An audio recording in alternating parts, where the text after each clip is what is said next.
The cargo ship Pale Dawn died quietly in the darkness between stars. There was no great battle, no heroic last stand. The Dominion warship simply appeared from nowhere, locked its weapons, and spoke one word through the radio: surrender. Captain Lee made the only choice she could. She ordered the crew to the escape pods, but the pods were old and the ship was older, and when the Dominion soldiers finally cut through the airlock, they found only one human still alive. His name was, he was 34 years old. He worked as a maintenance engineer, fixing broken pipes and faulty wiring. He had grown up in a coastal city on Earth where the sea wind never stopped blowing. He was not tall. He was not handsome.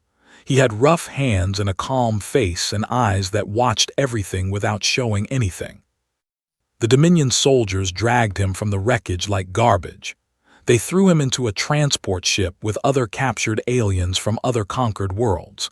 For 3 weeks, he traveled in darkness, eating paste that tasted like wet paper, sleeping on a metal floor that hummed with engine noise.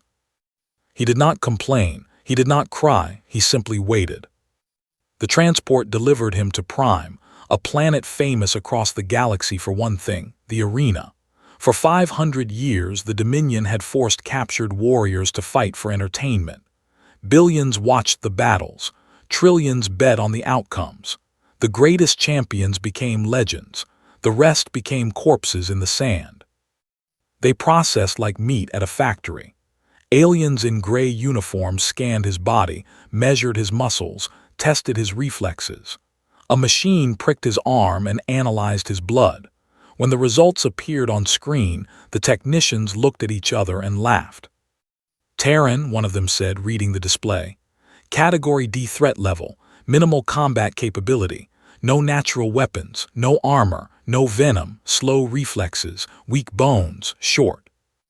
They laughed again. To them, humans were a joke, a soft pink species from a small planet that had only recently discovered space travel. The Dominion had conquered 17 star systems. They had seen true warriors. Humans were not warriors. Humans were prey. They brought before the arena master.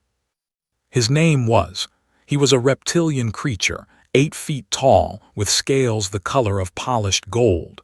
He had run the arena for 200 years. He had seen 1,000,000 fights. He had grown rich on blood and death, and his eyes held the cold boredom of someone who had seen everything. Another Terran said, looking at a data screen, "Your species does not last long in my arena. The record is 4 fights, most die in the first." Said nothing. He stood with his hands bound, his face empty, his eyes watching. "But I am not cruel," continued. "I give every fighter a chance. You may choose any weapon from my armory, any armor from my vaults, the finest equipment in the galaxy. Perhaps with the right tools, you will survive long enough to entertain my audience." Guards led to the armory. It was a vast room, larger than any building he had ever seen on Earth. Weapons lined the walls from floor to ceiling. Plasma rifles that could burn through starship hulls. Swords made from compressed light. Axes that vibrated at frequencies designed to shatter bone. There were guns that shot lightning, blades that moved on their own, hammers that bent gravity itself. And there was armor, suits of metal and energy that could stop any attack, exoskeletons that made the weaker stronger, shields that absorbed damage and turned it into power. Walked slowly through the room. Guards followed behind him, watching with amusement. They whispered to each other, placing bets on which weapon he would choose. The plasma rifle, the gravity blade, perhaps the neural whip, a favorite of desperate fighters. Stopped walking. He was standing at the entrance to a storage room. Inside were broken chairs, old tables, scraps of metal from ships that had been dismantled for parts. Junk, garbage, nothing of value. He pointed at something on the floor. "This," he said. The guards looked. It was a chair. A simple metal chair, the kind used by crew members on cargo ships. 4 legs, a flat seat, a straight back. It was dented and scratched and utterly ordinary. "You want the chair?" a guard asked. "Yes." The guard's translator flickered. Surely there was a mistake. Surely the human meant something else. "There are 10,000 weapons in this room, energy blades that cut through anything, armor that stops any attack, and you want furniture." Picked up the chair. He held it by the backrest, testing its weight. It was solid, heavy, well-made. The metal was thick and strong, designed to survive the stresses of space travel. "I want the chair," he said again. They brought him back to. The arena master stared at the chair in his hands. His golden scales shifted color, a sign of confusion among his species. "Is this a joke?" asked. "No. You understand that you will fight creatures that have killed hundreds, thousands, creatures born with weapons built into their bodies." "Yes." "And you choose to fight them with a chair." Looked at the arena master. For the first time, something appeared in his calm eyes. Not fear, not anger, something older. Something that had lived in human bones since the first ancestors climbed down from trees and decided to survive in a world full of teeth and claws. "On my planet," said, "we have a saying. It does not matter what you hold in your hands, it matters what you hold in your heart." Stared at him for a long moment. Then he began to laugh. He laughed until his scales shook. He laughed until his guards joined in. He laughed until tears ran from his reptilian eyes. "Put him in the schedule," said finally, waving a clawed hand. "Bill it as comedy, the human and his chair. The audience will love it." They took to a cell deep beneath the arena. He could hear the crowd above, the roar of 600,000 voices hungry for blood. He could smell the sand, the sweat, the death. He sat on the floor. He placed the chair beside him, and he waited. Above him, the betting opened for his first fight. The odds against him reached 50,000 to 1. Across the galaxy, billions prepared to watch a human die for their entertainment. None of them understood. None of them knew. Was not a soldier. He was not a warrior. He was a maintenance engineer from a man who fixed broken things for a living. But he was also human. And humans had spent 3 million years learning one simple truth. Survival is not about strength. It is about will. It is about refusing to die. It is about picking up whatever you can find and fighting until your heart stops. Tomorrow, the arena would learn this truth. Tomorrow, they would stop laughing. The morning of the fight arrived like any other morning on Prime. The twin suns rose over the arena, painting the white sand gold and red. The vendors opened their stalls, selling food and drinks to the early crowds. The betting machines hummed with activity as millions placed their wagers across the galaxy. In his cell beneath the arena, woke before dawn, he had slept well. His body was calm. His mind was quiet. He had learned long ago that fear was useless. Fear made your hands shake. Fear made your thoughts slow. Fear killed you before your enemy had the chance. He ate the simple meal the guards brought him, bread and water and a paste that might have been meat. He did not complain. Food was energy. Energy was survival. He ate every bite. Then he picked up his chair and waited. At noon, the guards came. There were 6 of them, tall reptilians with shock sticks and armor. They looked at the chair in his hands and laughed. One of them said something in a language did not understand. The others laughed louder. They led him through stone tunnels that smelled of old blood. The sounds of the crowd grew louder with each step. 600,000 voices merged into a single roar, a wave of noise that shook the walls. Most fighters trembled when they heard that sound. Some cried, some begged. Walked calmly, the chair resting on his shoulder. The tunnel opened into blinding light.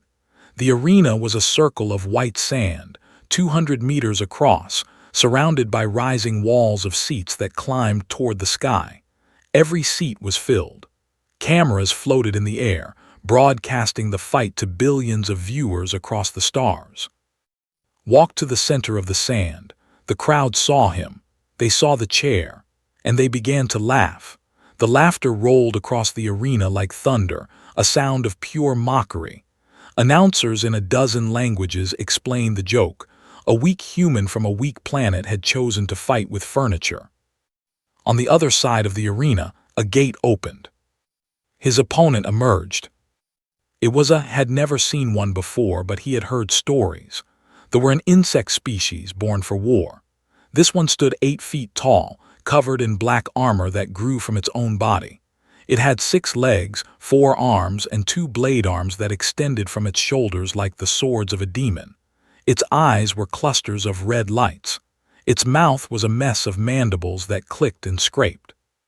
They had killed 47 opponents in this arena. It had never been defeated. It moved toward with terrible speed, its blade arms catching the light. The crowd fell quiet, the laughter stopped. This would be quick. This would be bloody. The human would die in seconds. The horn sounded. The charged. Did not run. He did not panic. He watched the creature approach with the same calm eyes he used to watch a broken pipe or a faulty wire. He saw the blade arms rising. He saw the angle of attack. He saw the way the creature's weight shifted as it ran. And he saw the weakness. It was fast, but it was also arrogant. It expected to freeze with fear. It expected an easy kill. So it committed fully to its attack, all its weight behind the killing blow. At the last moment, stepped left. The blade arms cut through empty air. This momentum carried it forward, off balance for just a heartbeat.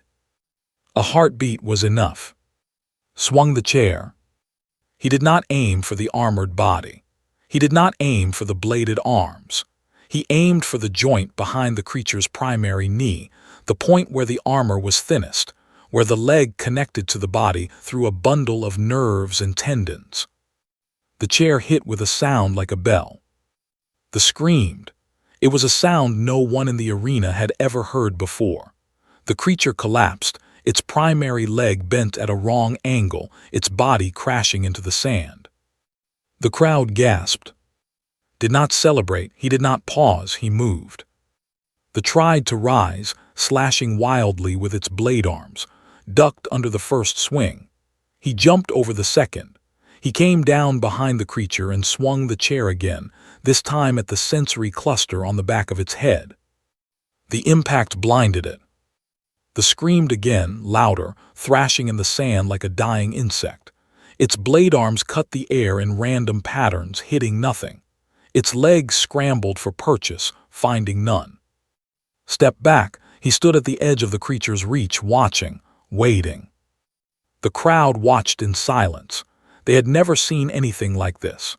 A human, the weakest species in the galaxy, was standing calmly while one of the arena's greatest champions bled in the sand. They tried to find him.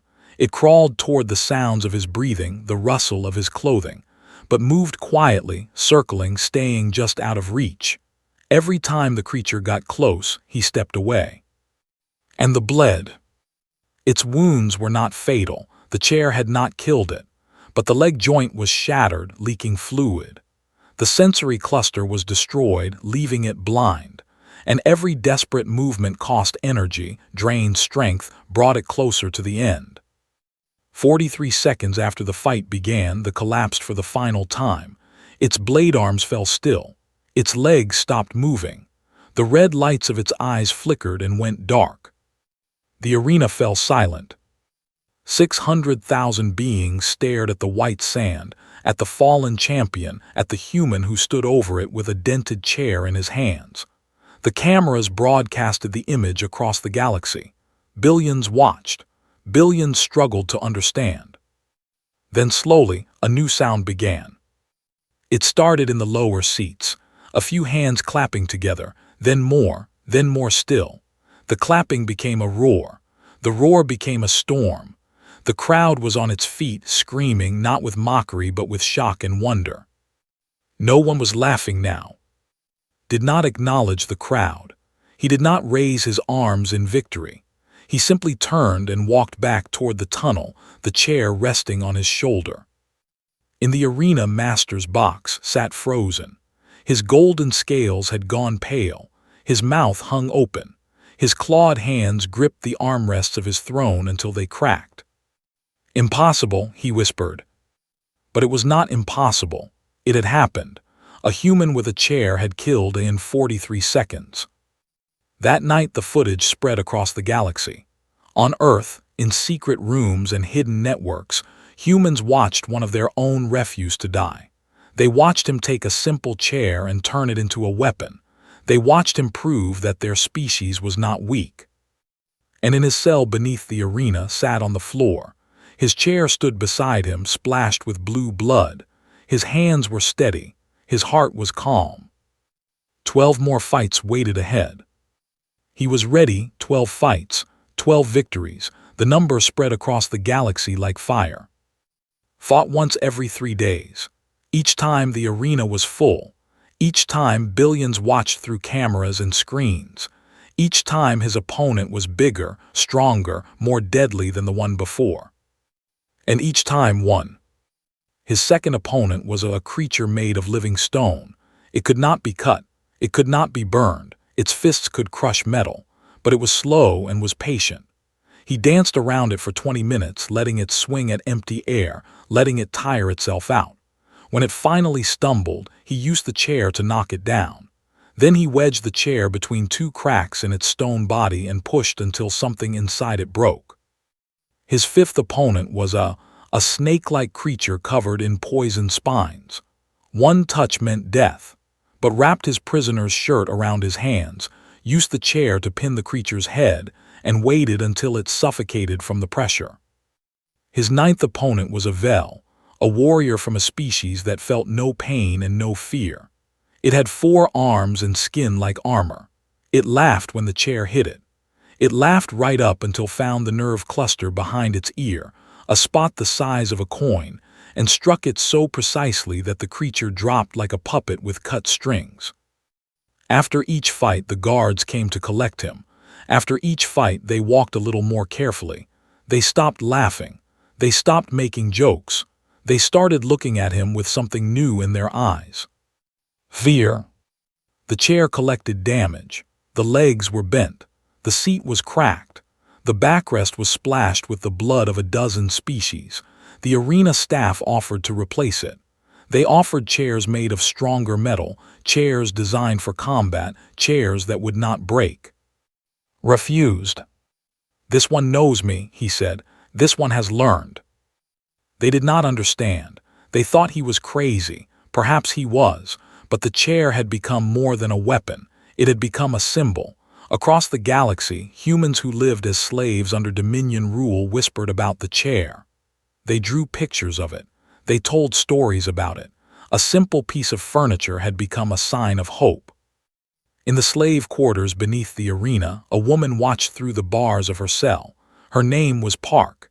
She was 28 years old, a pilot captured from a transport ship 6 months ago. She had seen fighters come and go. Most of them died within a week. None of them had survived like. One night when the guards were changing shifts, she called out to him. "How?" she asked. Her voice was quiet but steady.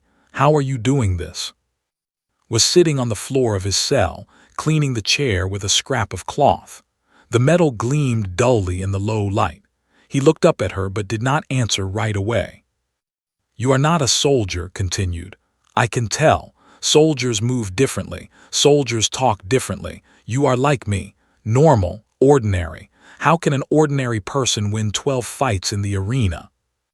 Set down his cloth. He looked at the chair beside him like it was an old friend. "Do you know why humans survived?" he asked. Shook her head. 3 million years ago, our ancestors lived on a planet full of danger.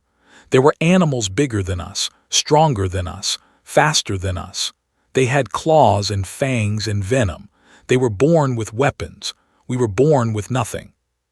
He picked up the chair and held it in front of him. So we learned. We learned to pick up rocks and throw them. We learned to sharpen sticks and use them as spears. We learned to take bones and turn them into knives.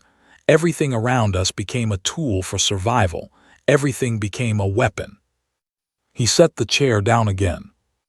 The aliens in this arena, they do not understand this. They look at me and see a weak creature holding furniture. They think I am a joke, but they are wrong. They are so wrong. His eyes met hers through the bars. The creatures I fight, they were born with their weapons. Blades grow from their bodies. Poison runs through their blood. They never had to learn to survive because they were already equipped to kill. But that is also their weakness. They only know one way to fight. They only see one path to victory. Stood up. In the dim light, he looked different. Not like a maintenance worker, not like a prisoner. He looked like something older, something dangerous.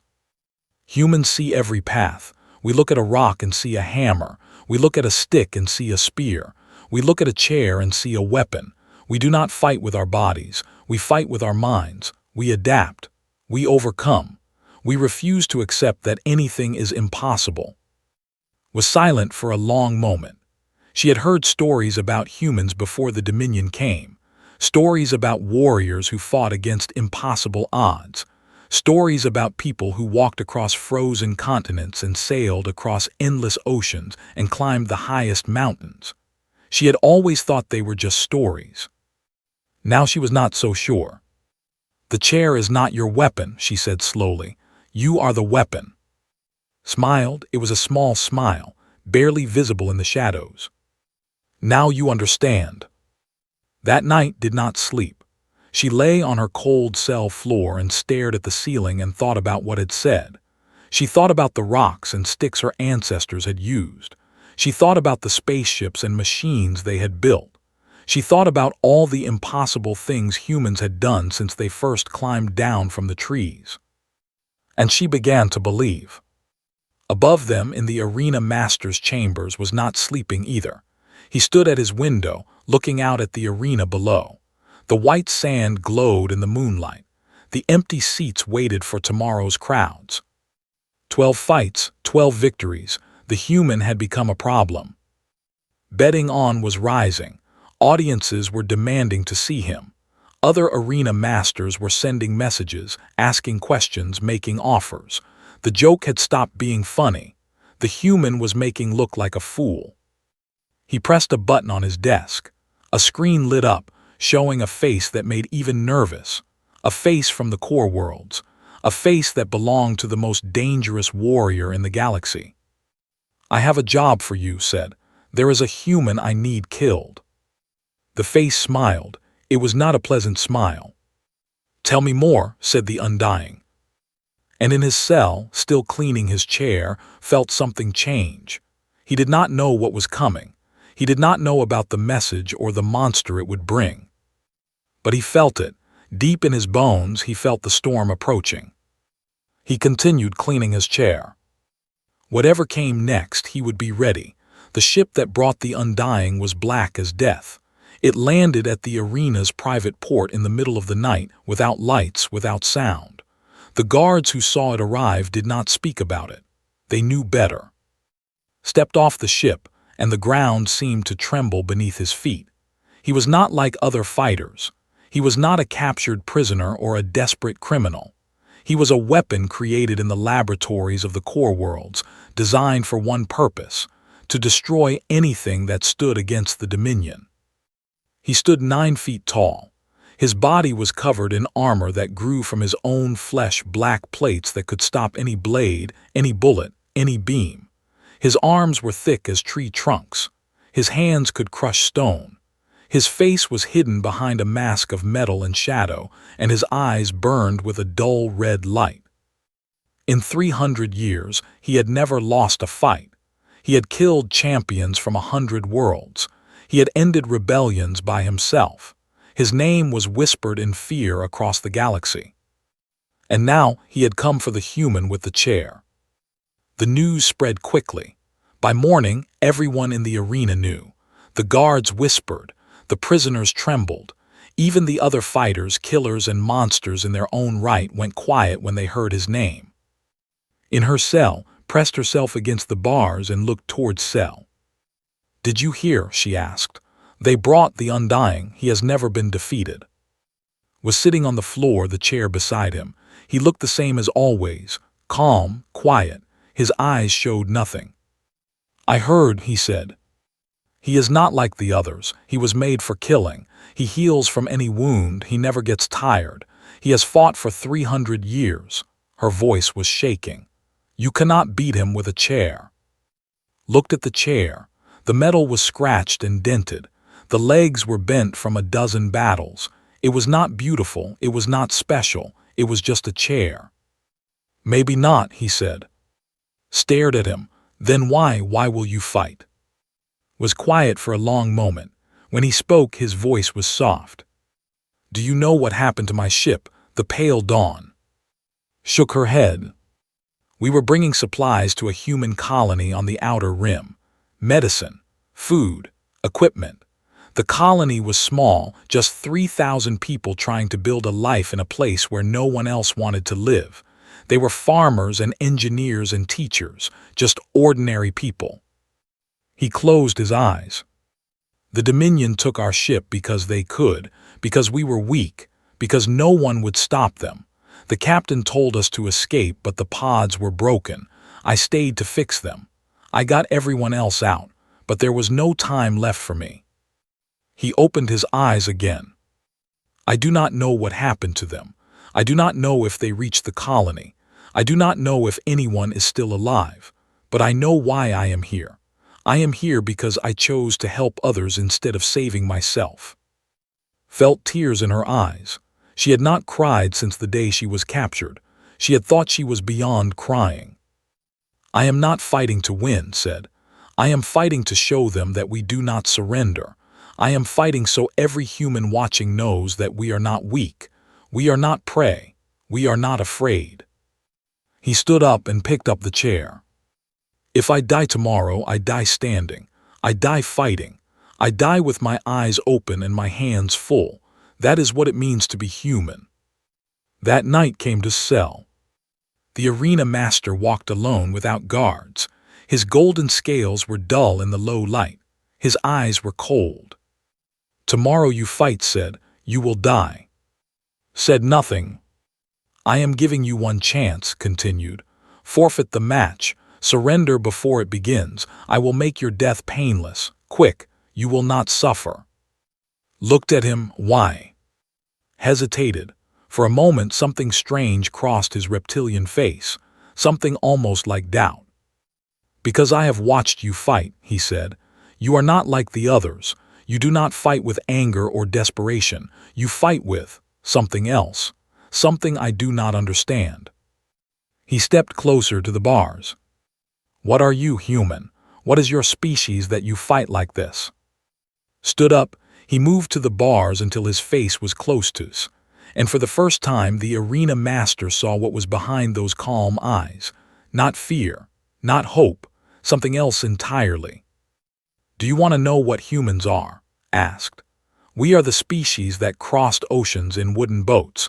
We are the species that walked across frozen continents with nothing but animal skins to keep us warm. We are the species that invented fire and language and machines. His voice was quiet but steady.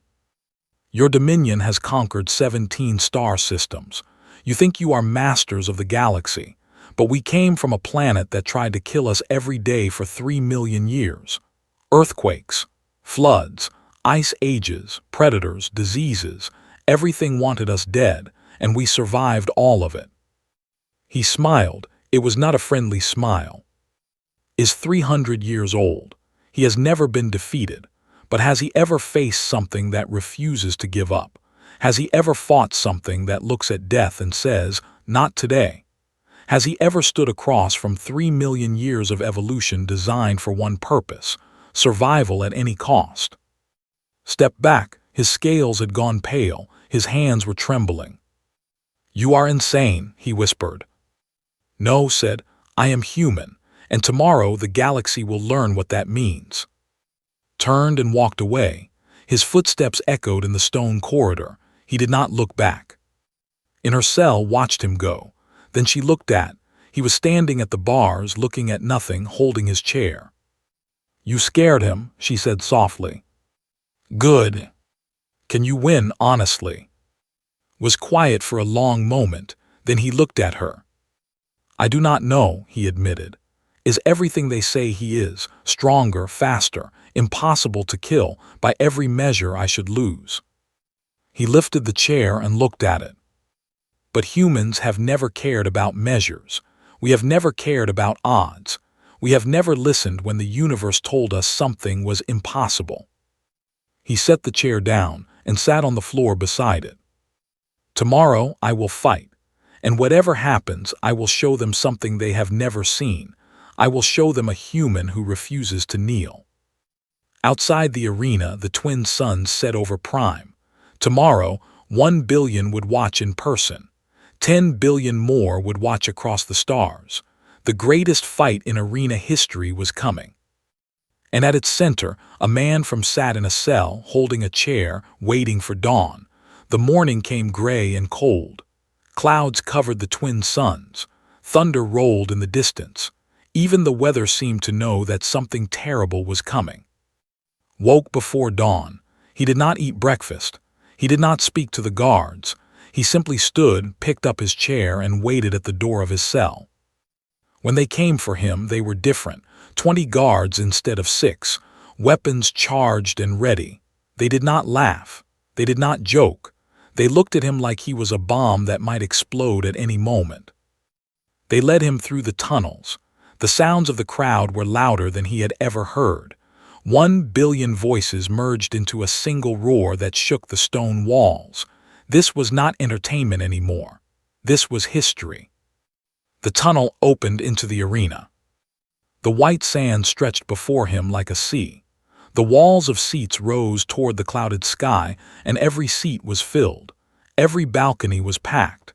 Every standing space was taken. Billions more watched through cameras that floated in the air like metal birds. Walked to the center of the sand. The crowd screamed his name. Some of them waved flags with his face. Some of them held signs with pictures of chairs. He had become a symbol, a legend, something more than just a man. He did not wave. He did not smile. He stood in the center of the arena with his dented chair and looked at the gate across the sand. The gate opened. Stepped out. The ground shook with each step. His black armor gleamed with oil.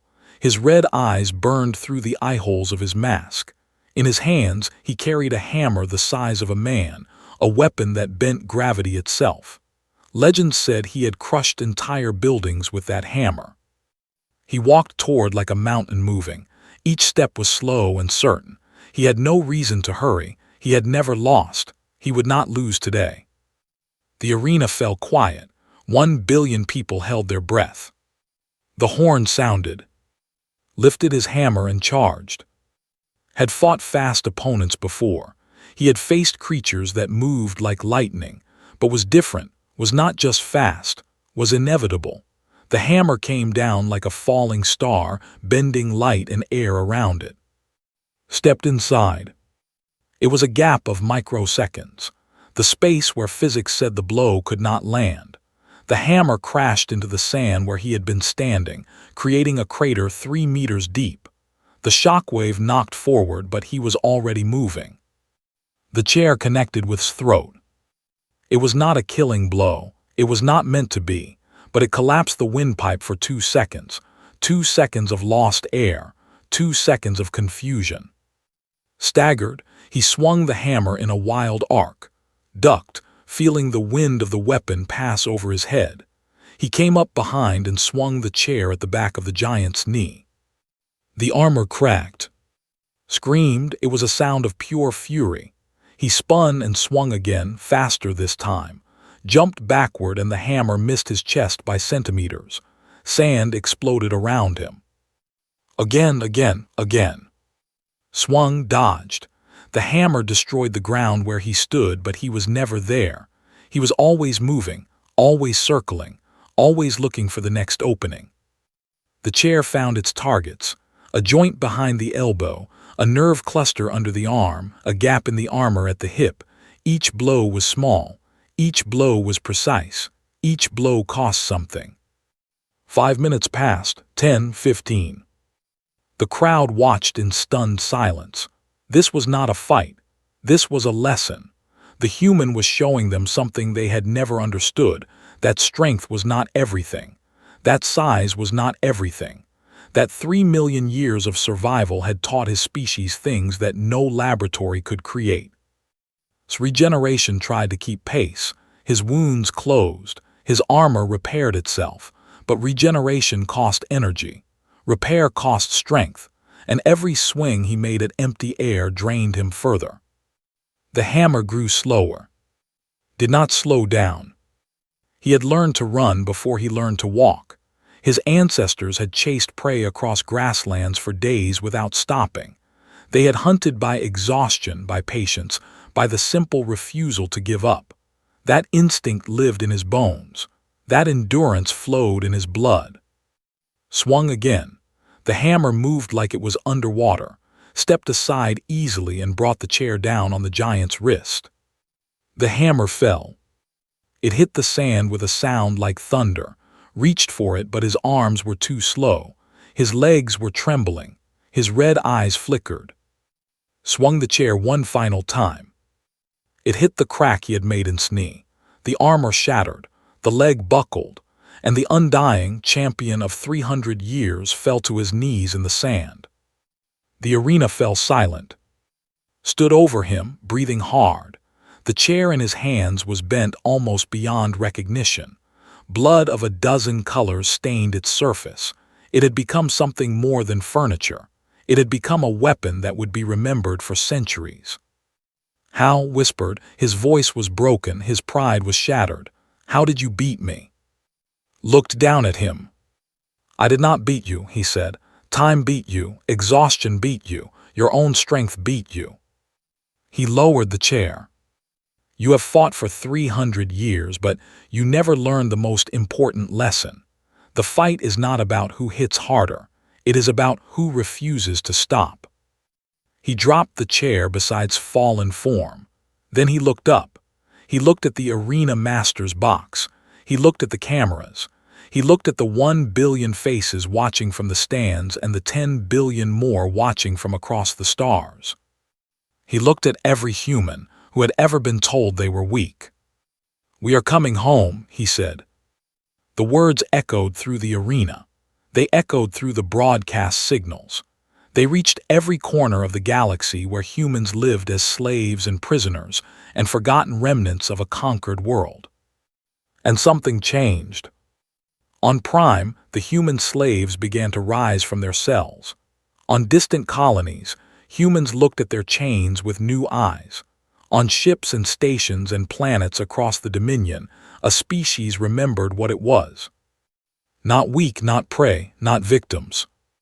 Survivors. In the arena, the crowd did not cheer. They did not applaud. They stood in silence, staring at the human below. They were beginning to understand. They were beginning to fear. Walked toward the tunnel. He did not take the chair. It belonged to the sand now. It belonged to history. Behind him lay in the sand, defeated. Above him sat frozen in his golden throne, scales pale with terror.